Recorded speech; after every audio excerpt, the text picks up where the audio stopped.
Morvai József vagyok, a Morvai Autó Service Kft. Ügyvezető tulajdonosa. Az utóbbi időben foglalkoztat egy jelenség, pontosabban szóval nem is jelenség ez, hanem inkább ilyen design divatirányzat az autógyártásban. Ezzel kapcsolatban szeretném veletek megosztani néhány gondolatomat. Az autógyártásban mindig is volt ilyen divatirányzat vagy design.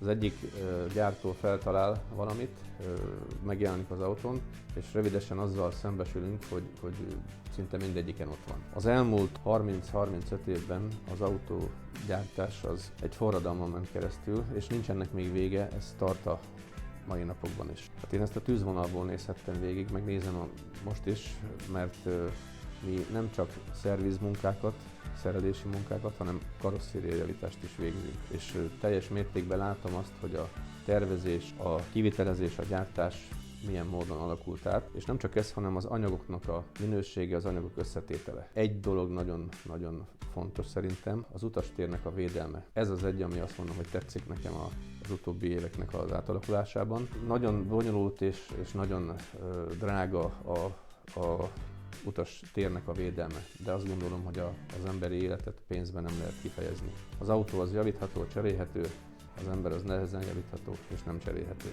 És itt az autógyártásban és a javításban is szerintem a legfontosabb a biztonság, megint csak a biztonság és az emberi élet védelme. Ha megjelenik egy új alkatrész az autón, amiről nem pontosan tudom, hogy mi a szerepe, vagy pontosan hogy működik, akkor ezt szeretném megtudni. A kollégáimmal, ha lecserélünk egy ilyen alkatrészt, vagy szétvágjuk, vagy szétszedjük, és tanulmányozzuk. Azon kívül az ár-érték arányát is próbálom saját számításaim szerint kitalálni. Ezt úgy értsétek, hogy a gyártáskori értéket mindenféle járulékával és az eladási értéket valahogy összehasonlítjuk.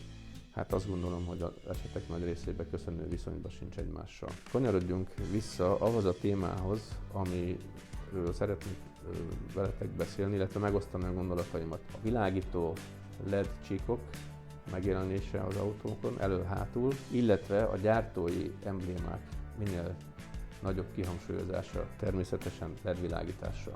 Én úgy érzem, hogy ezzel elkezdtük feszegetni a józanész határait. Gondolom, hogy nem csak én vezetek éjszaka, hanem ti is mindannyian.